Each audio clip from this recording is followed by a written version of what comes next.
Hello বন্ধুরা, আজকে আমি তোমাদের সাথে যে রান্নাগুলো করেছি সেইগুলোই তোমাদেরকে দেখাবো।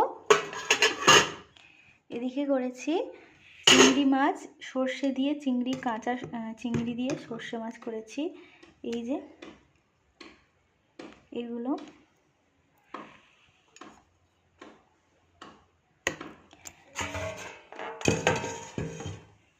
এদিকে আছে ইলিশ বেগুন দিয়ে মাছ দিয়ে ঝোল।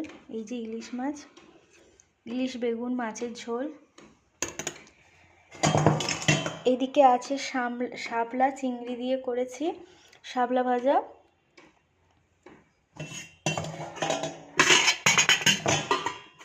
আর এইদিকে আছে ইলিশ মাছ ভাজার একটু অল্প করে তেল তুলেছিলাম, সেটাই তোমাদের সাথে শেয়ার করলাম, কারণ আমি রান্নার ভিডিও সেইভাবে করে উঠতে পারছি না, তাই যে রান্নাগুলো করেছি সেইগুলোই আমি তোমাদেরকে দেখালাম।